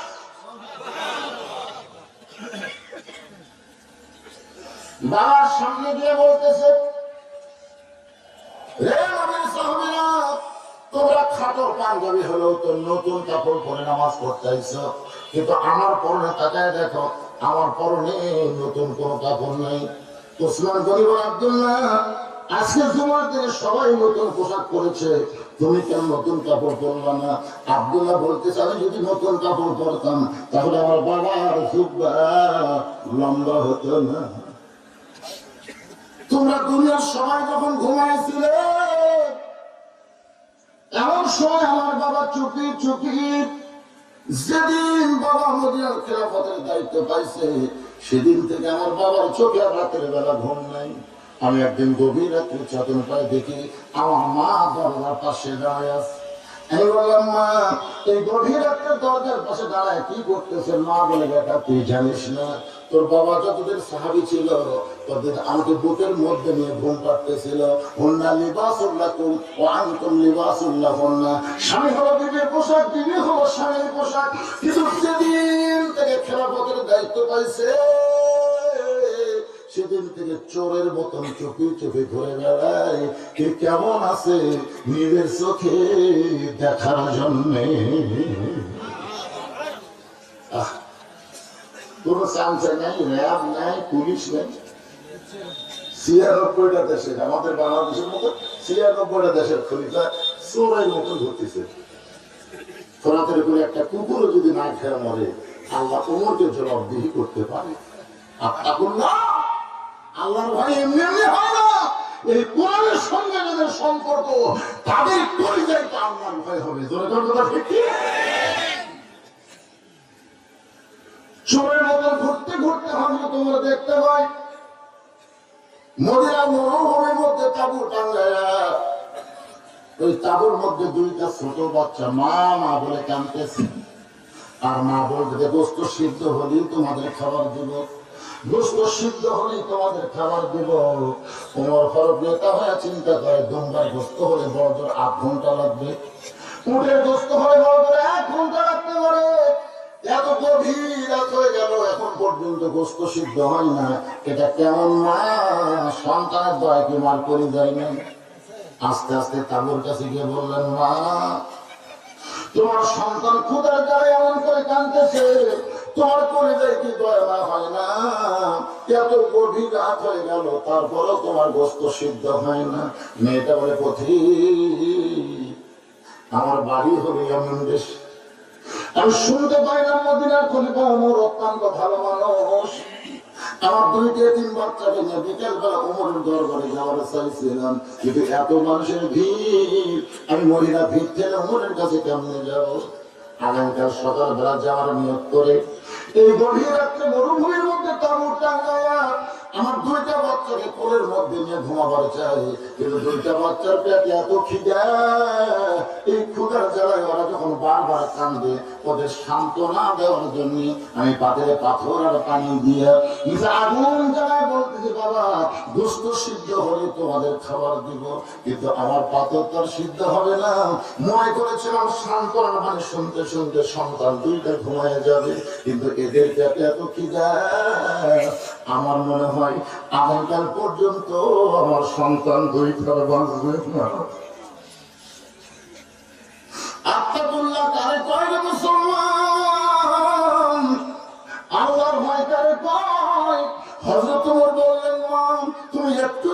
ধরো না, তুমি আসল জায়গায় কোনো বিচার দিও না, তুমি একটু ধৈর্য ধরো। আসল জায়গা মানে কোন জায়গা? সাইদি হুজুর যখন হত্যা হলো তখন বাংলা মুসলমান কি করবি? আমাকে বললো হুজুর আমরা আজকে আসল জায়গায় বিচার করি। এখন চলো আমরা সবাই একত্র হয়ে কান্নাকাটি করে আসল জায়গায় বিচার দিয়ে আমার কোরআনের ভয় এত দোয়া করেছে, কোরআনের পাখিকে হেফাজত করো, কোরআনের পাখিকে সুস্থ রাখো। সেই কোরআনের পাখি জেলখানা থেকে যখন হাসপাতালে যাচ্ছে গাড়ি থেকে একটা হাসি দেয়, সে হাসিটা মানুষটা হাসপাতালে গেল আর সেই মানুষটাকে পরিকল্পনা করে হত্যা করলো। আমাদের করার কিছু নেই, আমরা তোমার কাছে বিচার দিলাম। মানুষের চোখের পানির বিচার আল্লাহ দিচ্ছে। আজকে ফিলিস্তিনের শিশু বাচ্চাদের চোখের পানি আল্লাহ কবুল করেছে বলেই তো আমেরিকাকে এখন বিপুলে ছাই করে দিচ্ছে। সেজন্য ভাই না, আসল জায়গায় আপনার বললেন যখন অর্জন হবে তখন প্রত্যেকটা ভালো মানুষ নেতারা আসল জায়গার কথা চিন্তা করবে। তোমার ভারত বললেন না আসল জায়গায় তারা বিচার দিও না, এক দৌড়ে চলে গেলেন বাইতুল মালের দরজায়। আসলাম দরজা খুলে দে, বড় একটা খানার বস্তা আমার মাথায় যত্ন করে তুলে দে। আসলাম বলতেছি আমি মুমিন, কোথায় বস্তা নেওয়া লাগবে আমার হুকুম দেন, আমি নিয়ে যাব। আপনি হলেন খলিফা, আমি হলাম চাকর। ওমর ফারুক আসলাম একজনের পাপের মধ্যে আরেকজনকে মাথায় নেয় না, দে আমার মাথায় উঠে দে। আসলাম যখন বস্তা মাথায় উঠে দেয়, ওমর ফারুক এত করে দৌড় মারে, পিছন দিক থেকে চিল্লায় বলে হুজুর আমিরুল মুমিনিন, মাথায় বস্তা নিয়ে দৌড় দিতে গিয়ে আপনি পড়ে গিয়ে আপনার বড় কষ্ট হবে। ওমর বলে আসলাম রে, সময় মতো যদি যাওয়ার না পারি তাহলে জাহান্নামের আগুনকে আল্লাহ মোর পোড়ায় ফেলবে। আপনি বললে আল্লাহ ভয় কারে পায় দেখেন, আর দৌড়ে তা বলতেছে যে বললেন না তোমার সন্তান দুইটাকে জীবিত আছে মা। মেয়েটা বলতেছে এখনো জীবিত আছে, তাহলে রুটির হালুয়া তৈরি করে দাও।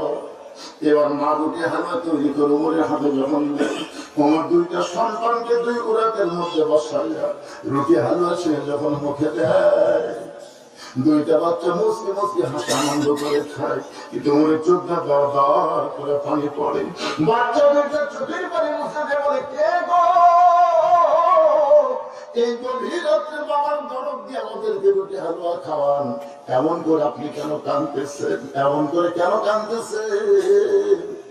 ওমর ফারুক বলে আল্লাহ এই অধমকে জাহান্নামের আগুন থেকে তুমি বাঁচিয়ে দাও, কারণ তুমি কোরআনে বলেছো আরাআইতাল্লাযী ইউকাযযিবু বিদ্দীন ফাযালিকাল্লাযী ইয়াদুল ইয়াতীম ওয়া লা ইয়াহুদ্দু আলা তাআমিল মিসকিন।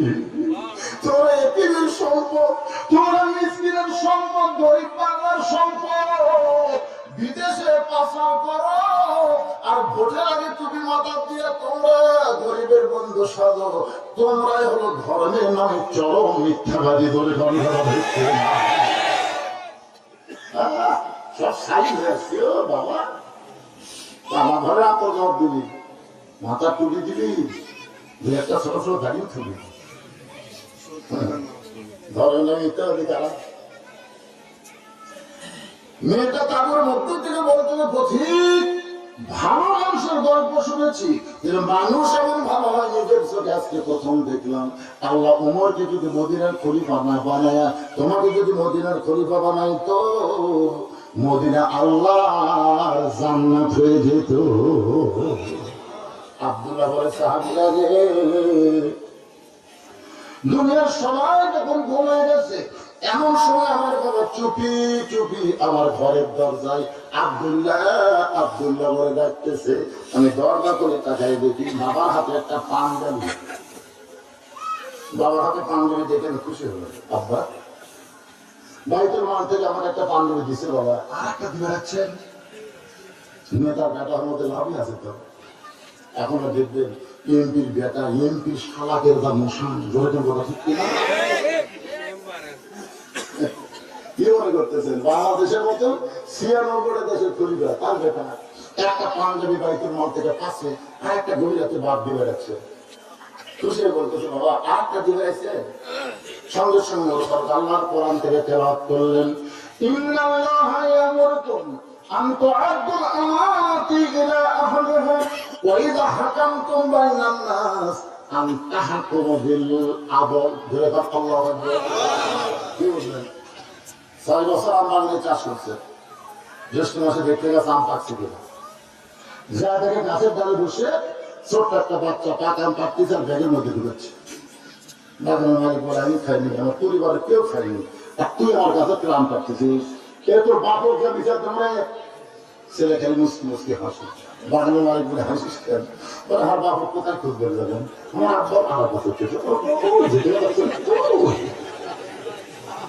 বাগানের মালিক তো সর্বনাশ, বিচার দেব তার কাছে, বেটা অস্কর বাপ বলছে। আল্লাহর কোরআন দিয়ে যতদিন বাংলাদেশ না চলবে ততদিন বিচার দেওয়ার জায়গা থাকবে না। নম্বর আছো, এমপি আছো, প্রধানমন্ত্রী আছো,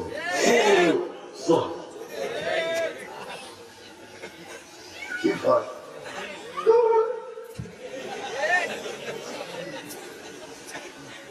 তোমার ফারুক কোন আয়াত তেলাওয়াত করলেন আব্দুল্লাহ, তুই কেমনে মনে করলি যে একটা পাঞ্জাবি পাইছিস আমি তোর আর একটা দিবে না? এটা আমার ভাবে পড়েছে বাবা, এটা আমার ভাবে পড়ছে। এত খাটো পাঞ্জাবি পরে আগামীকার জন্য খুব কেমনে দিব বাবের দুঃখের কথা তো বেড়াকে বলা লাগছে। আব্দুল্লাহ বলে বাবা আমি কি করবো? তাহলে তোরটা আমার দিয়ে দে, তোরটা আমাকে একটু দাম করে দে। আব্দুল্লাহ বলে আমি আমার এই পাঞ্জাবিটা বাবাকে দিয়ে বাবা দিলাম। দিদি বাবা ঘরের মধ্যে ঢুকে তার পাঞ্জাবি আমার পাঞ্জাবি একত্র করে লম্বা জুব্বা বানায়া সেই জুব্বা পরে বাবাকে খুতবা দেয়। এখন বড় বাবার খুতবা শোনা যায় কিনা যায়? সমস্ত সাহাবীরা চিল্লায় বলে আল্লাহর কোরআন দিয়ে যখন দুনিয়া চলবে মুসলমান এমন ভালো মানুষকে নেতা হিসাবে দেখতে পাবে।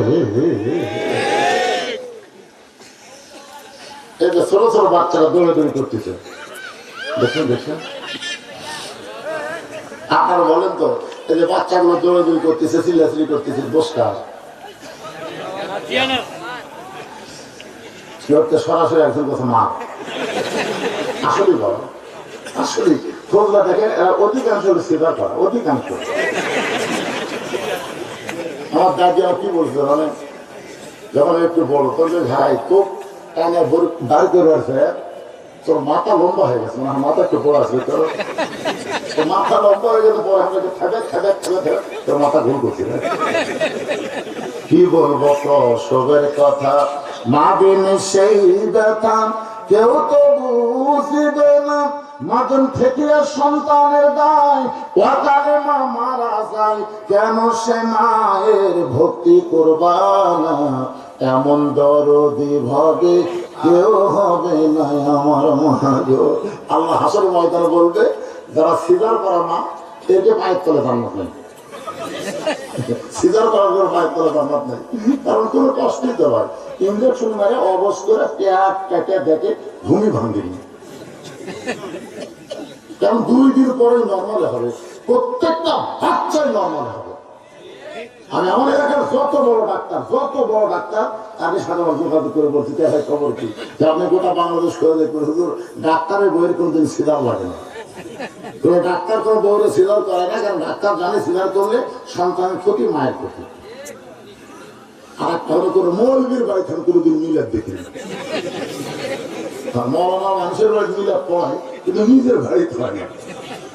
আর একটা আমি খেয়াল করে দেখছি যে পীরের বউ কোনোদিন মুড়ি ধরেনি, কারণ পীরের বউ জানে আমার পীর সাহেব মাঝে মধ্যে মুড়িদের বইয়ের দিকে চোখ মারে, এই লুচ্ছের হাতে কে মুড়ি ধরি। কয়টা জিনিস করা, একটা হলো ডাক্তারের বইয়ের সিটার লাগে না, মৌলবীর বাড়ি মিলাদ হয় না, পীরের বউ মুড়ি ধরে। যখন পেট কেটে দেখে ঘুমই ভাঙে, তখন ওই পা ধরা বের করে এই পাশে ঘুরেন গাড়া দিতে, যেই ঘুরেন দেয় তখন ওই বাচ্চা মাথার ঝাঁকি খায়। এখন মোবাইল ছাড়া ভাত খায় না, মোবাইল না দিলে কান্না থামে না, কথা কর না।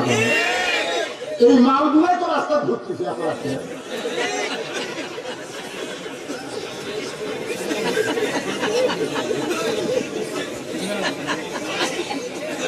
আমার মায়েরা যা পর্দার অন্তরে বসে আছেন না, আপনার কিন্তু দুনিয়ার সাধারণ কেউ না। মায়ের যে কত দাম, মেয়ের যে কত দাম, নারীর যে কত দাম, সেইটাও আল্লাহ কোরআনে বলে দিয়েছে। এক জায়গায় আল্লাহ বলেছে আর রেজালু কাওয়ামুনা আলা নিসা। এইটাই তাসলিম মানে আসলে অনির্বাচিত কলমের মধ্যে দিয়ে এসে দেখেন আল্লাহ কি অত বড় স্বার্থপর।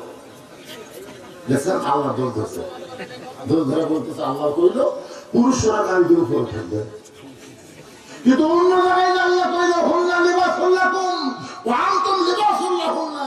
নারী হলো পুরুষের পোশাক, পুরুষ হলো নারীর পোশাক, এরা কিন্তু সমান সমান।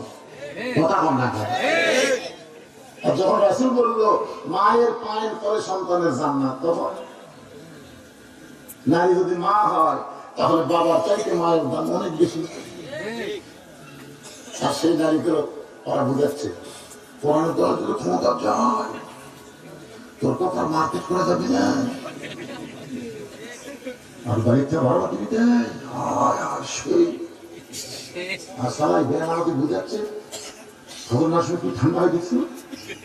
ওরা যদি ক্ষমতা চায় নারাজকে জোর করে পড়াবি, না বলে পাশার উপর ধরে পাশার জোয়ারের বলতে কেড়ে পাবো এই খেলা পাবো। ওরা তো ক্ষমতা দিলে বন্ধ হয়ে যাবি।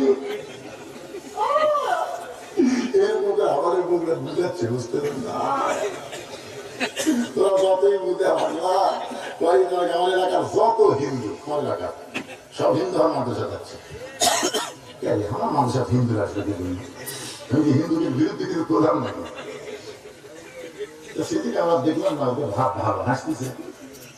তারা আস্তে আস্তে নেওয়া হলো কি খবর সালাম দেখায় আমরা আপনি দল ধরতে হবে পারলাম। আমি কোন দল করে দিতে জানিস সেই দলে করতে হয় না। আমরা হিন্দু হতে কি হতে হুজুর, কিন্তু আমরা জানি আল্লাহ কোরআন যখন বাংলাদেশে চালু হবে প্রত্যেকটা মানুষ সমান অধিকার পাবে। হিন্দুরা পর্যন্ত এই কোরআনের কথা বুঝলো আর সারা একটা নেতা করল ইসলামের রাজনীতি নেই। তুই কোন নেতারা মহাসচিব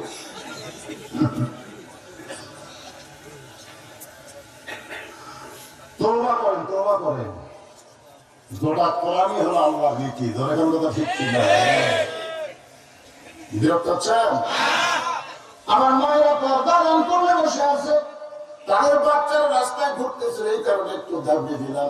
আমার মায়েদের জন্য কিছু না বললে আগেকার বক্তা বলে নিয়ে শুনছি কেউ করে, কারণ আমিও যদি কিছু না বলি তাহলে তাহলে মরদ কর্মী হলে হবে না, নারী কর্মী হওয়া এটা দরকার। ধরে এখন ঠিক আমার মায়েরা শোনেন,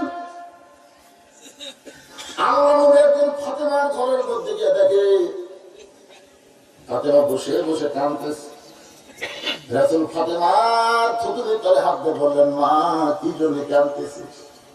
ফাতেমা বলে, বাবা এমন একটা গরিবের সঙ্গে আমার বিয়ে দিলেন বাবা, যে স্বামীটা ঠিক মতো সংসারের সবকিছু জোগাড় করতে পারে না। আমার দুইটা হাসান হুসাইন ক্ষুধার জ্বালায় কাঁদতে কাঁদতে আপনার কাছে খুঁজতে গেছে বাবা, এই সুযোগ আপনি আমার কাছে আইছেন। আল্লাহ নবী বলেন, ফাতেমা বাল তুসিরুনা আল হায়াতাদ দুনিয়া ওয়াল আখিরাতু খায়রুন ওয়া আবকা। ফাতেমা রে,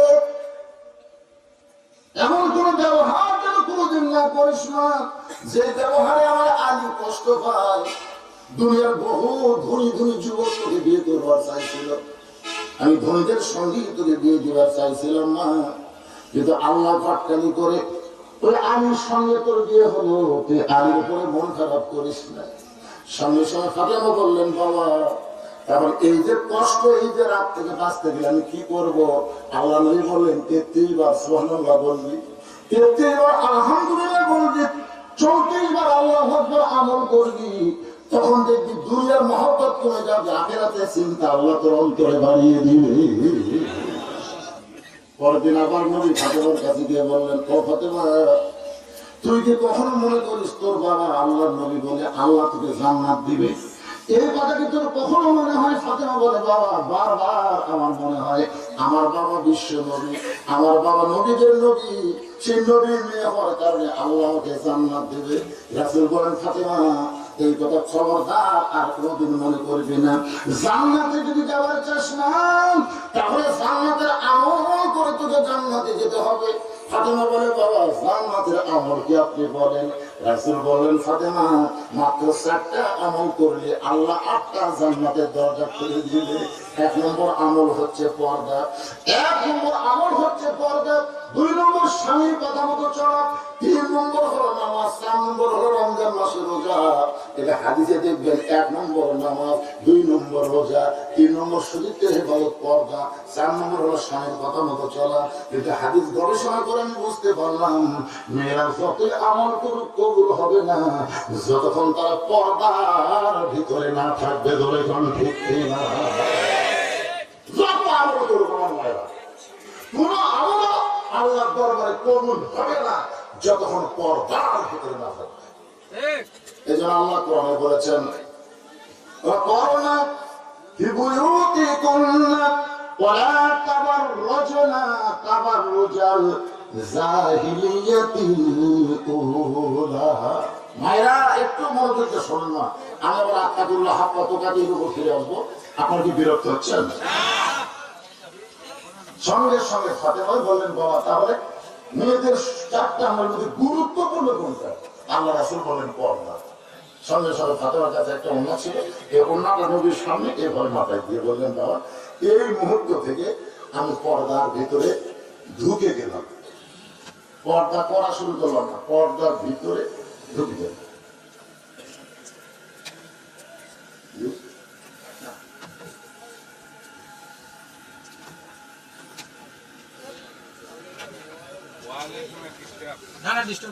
কোনো ডিস্টার্ব হয়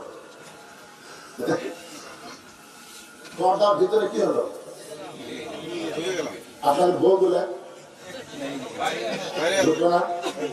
আমার কাছে একজন মেয়ে মানুষ ইমাম নাম আছে, তো যতগুলো পুরুষ মানুষ দেখতেছে সবার হাত ধরে ভাই আমার পড়তে দিচ্ছে, প্রত্যেকটা মরদের হাত ধরে আমাকে ধরে ছিল মানে আমাকে ভোট চাই না, আমাকে দোয়া চাই। আমার স্বামীকে বললাম কে ভাই আপনার বউ যদি মরে আপনি কয় কাপড় দেবেন? বলছে আপনাকে আলিম মানুষ আমি জানি না, মেয়ে মানুষ মরলে 5 কাপড় দেবে, আমার বউ মরলে 5 কাপড় দেবো। বাসে থেকে যত মরদের হাত ধরতেছে 5 কাপড় দেবে, 500 কাপড় দিলে তো কাম হয়ে যায়।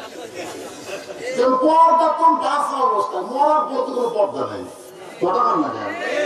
আমার বাংলাদেশে মরে গেলে 5 কাপড়, আবার খাটনি ফাঁকতে ঢেকা তো অনেকে ফটো দেবে মেয়েদের লাশ দেখা চাইছ নেই, মেয়ে জেতা দেখা চাইছ কিন্তু লাশ দেখা চাইছ নেই, আমার চাকর দিয়ে ঢেকা দিয়েছে।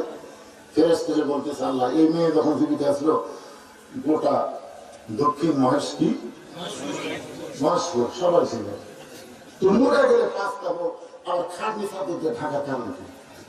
আল্লাহ বলতেছে দেশের নাম বাংলাদেশে, ওই দেশে মানুষের আইন চলে, আল্লাহর আইন চলে না। যেদিন থেকে আল্লাহর আইন চলবে মরার সময় যেটা শুধু হচ্ছে মরার পর ওটা জীবিত অবস্থায় চালু হবে। মানুষের আইন যতদিন চলবে আমার মায়েরা পর্দা বুঝতে পারতেছে না, পর্দা কাটতে হয়। আজকে একটু মনোযোগ দিয়ে শোনেন না, আপনাদের কারণে আমাদের ছেলেগুলো হিরোইন খায়, গাঁজা খায়, আফিম খায়, ফিনসিলিন খায়, খালি মেয়ে মানুষের কারণে। আর এই মুড়ির খানে বের হয়ে যান ইয়া বাসা অঞ্চনা, কিসের এক অঞ্চনা? কোথায় গেছে অঞ্চনা আমার জীবন ভাসে না। শোনেন বাবা যুবকেরা শোনো, তোমাদের জন্য ভালো হবে মেয়েরা যদি পর্দার ভিতরে চলে যায়। একই গাছের কলা, এক গামলায় শোষাওয়ালা আর এক গামলায় ছিলাম, একই গাছের কলা বাগানে যে বসে আছে সেখানে শোষাওয়ালা ভাই কত খেতে দি ভাই কত করে খাবি, একই গাছের কলা এই গামলার চোখে পড়ে না না না মহারানা দিয়া শিলা কলা নেই, দিয়া শিলা করানো। আরে পাগলা, তুই কি কলা সিলাই খাস না? সিলাই খাই, তার আগে পেয়েছিল আসা। আপনারা বলেন তো, বাংলাদেশের কোন খরিদ্দার সিলা কলা মহরণা দেবে?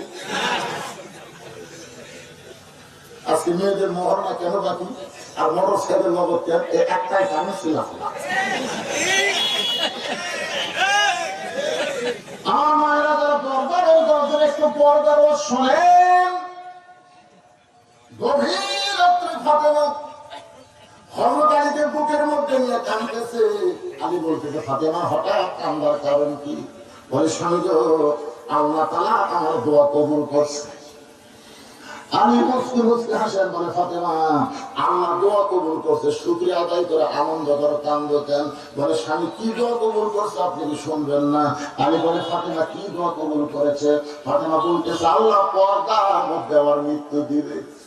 আমি বলে, ফাতেমা সারা জীবন পর্দার মধ্যে ছিল, পর্দার মধ্যে মারা যাবে, তাহলে কেন কাঁদতেছো?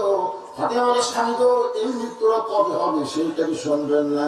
আলী বলে, পাগলি রে, মরার খবর কেউ বলতে পারে না। ফাতেমা বলে, স্বামী তো আল্লাহ পাক আমাকে জানাইছে, আল্লাহ পাক আমাকে জানাইছে আজকে গভীর রাত্রে ফাতেমার মৃত্যু হবে। গাছের গোড়া কাটলে গাছটা যেমন পড়ে যায়, হলুদ করে তেমনি পড়ে গেলেন ঘরের মাঝে। ফাতেমা মুসকে মুসকে হেসে ওই স্বামীর মাথা উড়াদের উপরে নিয়ে কবর একটা চুমা দিয়ে বলে, স্বামী গো, এমন করে আপনি কাঁদবেন না, কারণ দুনিয়া থাকার জায়গা না, আসলে যাইতে হবে। আমার মায়েরা, আজকে যারা যুবতী আছেন, আজকে যারা ষোড়শী সুন্দরী আছেন, মনে করতেছেন এইরকম মনে হয় আপনারা সারা জীবন থাকবেন, এইরকম রূপ যৌবন থাকবে না। একদিন আপনারা দাদি হবেন, নানি হবেন, তখন বোরকা পরবেন, কোন লাভ হবে? 50 বছর আমের গাছের গোড়া কেউ যদি বেড়া দেয়, কি করে বেড়া দিচ্ছে? গরু ছাগল যদি খাই খায়, স্বপ্ন তো থাকা ভালো। পাগলা গরু ছাগল তো ওই গাছের দিকে ঘৃণা করে থাকা দিচ্ছে। বেড়া যদি দিবে চায়, ওই যে সব লকা পাতা বাড়াচ্ছে ছোট গাছ, ওদের বেড়া দিয়ে। কারণ গরু ছাগল খালি গাছ খাবি না, ধর্ষণ করবি আর ভাঙ্গা ফেলে দিবি।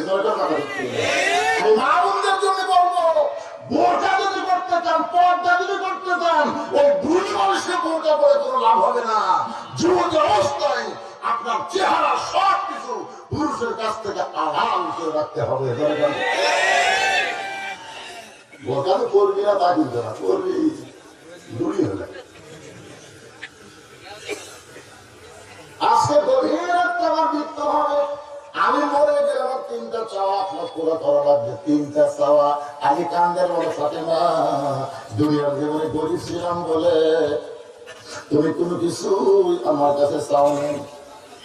দুনিয়ার জীবনে গরিব ছিলাম বলে কোনো কিছু আমার কাছে চাও নাই। আজকে গভীর রাত্রে মৃত্যুবরণ করবো, তুমি কি চাইবা? বলে, 1 নম্বর চাওয়া হলো রাতের অন্ধকারেই আমাকে দাফন করা লাগবে। আমি রাতের অন্ধকারে মৃত্যুবরণ করবো, আর দিনের বেলায় কিন্তু আমার কবর দেন পর্দার খেলাফ হবে। দুনিয়ার মানুষ আমার কবর দেখে চিন্তা করে, ফাতেমা এতটুকু হয়তো লম্বা ছিল, তবু স্বামী আমার কবরটা আপনি রাতের বেলায় গোপনে দিবেন। আমার 2 নম্বর চা হলো আমার জন্য কোনো জানাজার ব্যবস্থা করা লাগবে না, কারণ মেয়ে মানুষ কেমন ছিল এটা দুনিয়ার মানুষের কাছে জানা হারাম। কেউ যদি বলে আমার বউটা কেমন ছিল, জনগণ বলবি তুই জানিস। বলে না, আগে আমাদের এলাকাতে আসছিল, মেয়ে মানুষের সামনে যাবে, মেয়েটা কেমন ছিল, মেয়েটা কেমন ছিল, অস্বাভাবিক তো, মালটা কেমন ছিল। কথা বল না, যে মেয়ে যে বউ স্বামীর জন্য অন্য কেউ দেখাই যায় নাই, আপনার কিন্তু বলে কেমন ছিল। জানা যাবে দোয়া, ফাতেমা চাইলে কোনো দোয়ার দরকার নাই। দুনিয়ার সমস্ত মানুষ যদি বলে ফাতেমা খারাপ, আর আপনি যদি বলে আমার ফাতেমা ভালো, স্বামীর এক সার্টিফিকেটে ফাতেমার 8টা দরজা খুলে যাবে, 8টা জান্নাতের দরজা খুলে যাবে। এই জন্য মা বোনদের জন্য বলবো না, দুনিয়ার কোন পুরুষের কাছে আপনার ভালো হওয়ার দরকার নাই, আপনার স্বামীর কাছে আপনাকে ভালো হতে হবে। দুই এক বউ লবণটা লবণকে খালি তুমি হবে কথা, গোটা পাড়া খুলে দেবে হাত দিতে দেবে। তুই তোমার কি করবি নাকি সিনেমা করতেছে। আমার 3 নম্বর চাওয়া হলো আমার লাশটা খাট নিতে তুলবেন না। আমি খাটের হিসাব করে দেখলাম 4 জন মানুষ যে খাটনি কান্দে নিবে এমন 4 জন পুরুষ দুনিয়াতে নেই। আমার বাবা যদি আজকে দুনিয়াতে থাকতো, মরা মেয়ের লাশের খাটনি বাবা কান্দে নিবার পারত। কিন্তু 6 মাস আগে আমার বাবা দুনিয়া থেকে বিদায় নিয়েছে। আমার হাসান হোসেন এত ছোট, এরা মায়ের লাশের খাটনি কান্দে নিবার পারবে না। শুধু আপনি আমার লাশটা কান্দে করে নিয়ে ওই জান্নাতুল বাতির পূর্ব কোণায় সবুজ রঙের একটা বাতি জ্বলবে, ওই বাতি বরাবর আমাকে দাফন করবে। যদি কবর করতে আপনার কষ্ট হয়, আপনার একান্ত বন্ধু যদি কেউ তাকে দুনিয়ায়, তাহলে বলবেন সে যেন গোপনে কবর খনন করে দেয়। দুনিয়ার কোন মানুষের কাছে ফাতেমার কবরের খবর যেন গল্প না করে। হযরত আলী গভীর একটা আবুজার গিফারের জানলার কাছে ছোট বাচ্চার মতন কোবায় কোবায় কাঁদতেছে। আবুজার গিফারি দরজা করে বলে, আলী ভাই, জীবনে বহু যুদ্ধ তোমার সঙ্গে করলাম, কোন যুদ্ধে পরাজিত হয়ে তোমাকে কাঁদতে দেখি নাই। আজকে তোমার জীবনে এমন কি যুদ্ধ শুরু হলো, এই গভীর রাত্রে আমার জানলার পাশে কাঁদতেছ? আলী বলছে, একজন পরদানিশী গভীর রাত্রে মৃত্যুবরণ করবে, এই গভীর রাত্রে তাকে দাফন করা লাগবে, এই গভীর রাত্রে তার জন্য কবর খোলা লাগবে। আবু বকর বলে, আলী রে, সেই পরদানিশী কে গো? তার নাম কি তোমার মুখস্থ নাই? আলী বলতেছে, আজকে গভীর রাত্রে আমার ফাতেমা হাসান হোসেনকে ছেড়ে দুনিয়া ছেড়ে বিদায় নিবে। আবু বকর বলতেছে, মাত্র 6 মাস আগে নবী দুনিয়া থেকে বিদায় নিচ্ছে। নবী বিদায় নেওয়ার পরে তোমার 2টা সন্তান আমাদেরকে জ্বালায় মারতেছে। যে সাহাবী পায় তারা হাত ধরে বলে, আমার নানারে তোমরা কোথায় লুকায় রাখছো? আমার নানা কোথায়? নানার খবর দাও। আবু বকর বলেছে, নবীর সাহাবীরা, হাসান হোসেন যতদিন নানা নানা বলে কান্দবে, খবরদার রওজার কথা বলে দিব না। কেন? আরে 2 ভাই রওজার পাশে যদি নানা নানা বলে চিৎকার দেয়, আমি আবু বকর জানি আমার নবীর ঘুম ভেঙে যাবে। আবু বকরের মতন মানুষ জানি নবী ঘুমায় আছে। আরে হেজাতেরা বলে নবী নাকি মরিয়া পৌঁছে গেছে। নাউজুবিল্লাহ, আস্তে আস্তে বলছেন। একটা গল্প যেটা আপনার আমার সাথে কি করেন। ইসলামের আলো জ্বালায়া দিয়া নবী মইরা,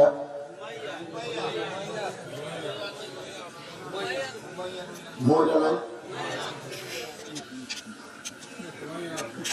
তারা কাছে মরে আছে।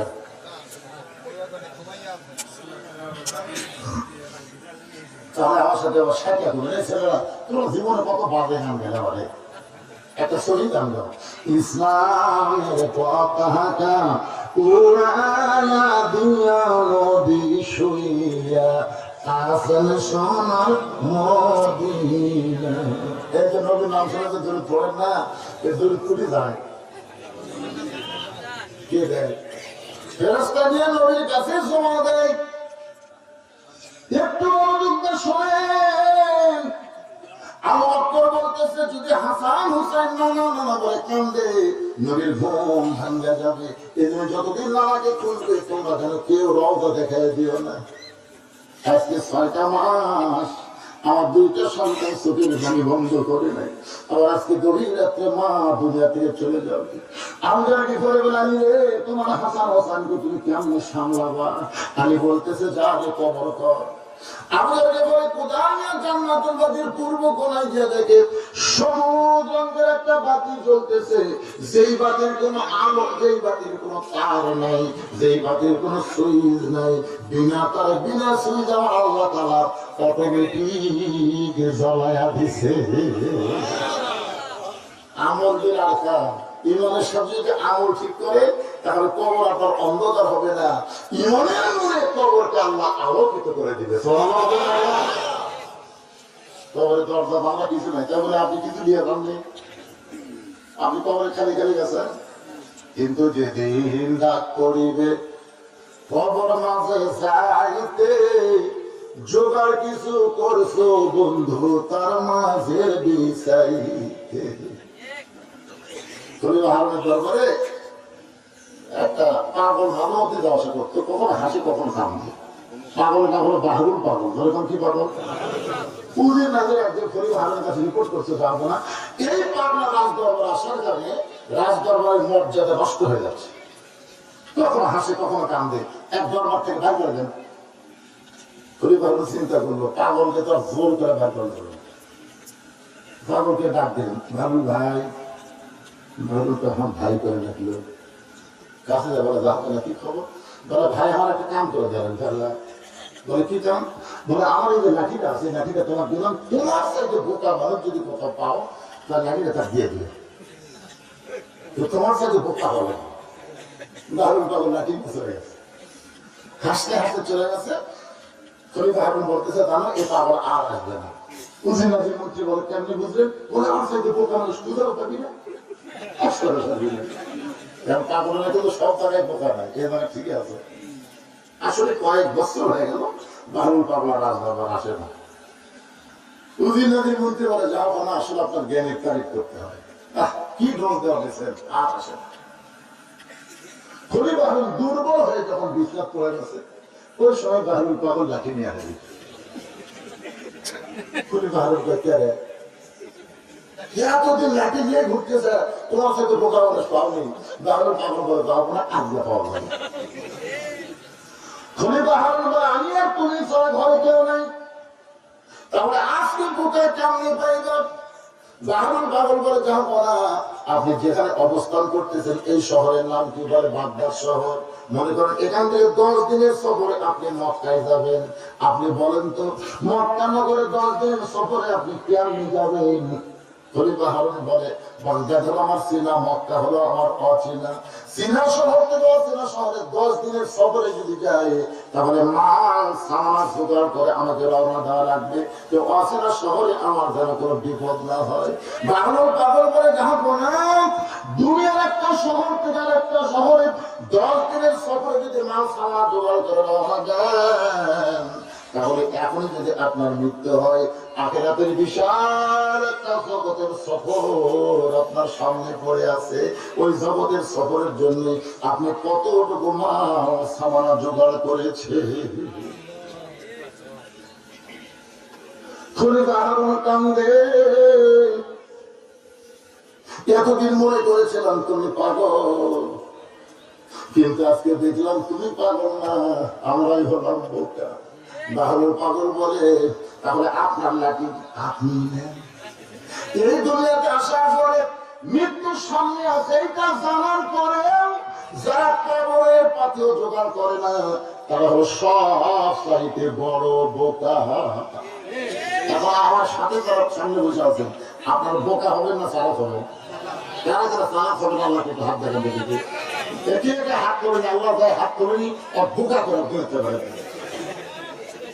ঘুমাচ্ছেন নাকি? একটা হাত তোলার আমল চলতেছে, হাত তোলার একটা আমল চলতেছে। যারা হাত তুলেছেন যে আমরা বোকা হয়ে আমার চালাক, তাহলে এখন কবরে টাকা করেন, এখন সেই টাকা দিবেন এটার কবরের পথে। আর যদি আপনি টাকা না দেন আপনি বোকা হয়ে মরবেন। টাকা ধার করেন, আমাদের এখন কিছু হুজুর টাকা ওঠে,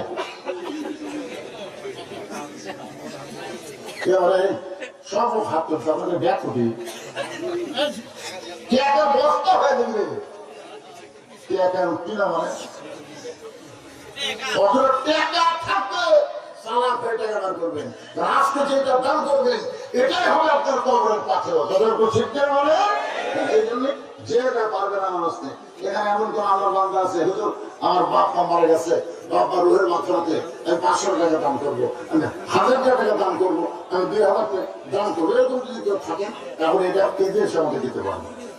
না ব্যাগের মধ্যে সবার আদায় হবে 10, 20, 50, 100 যাই না পারেন ব্যাগ আছে কোথায়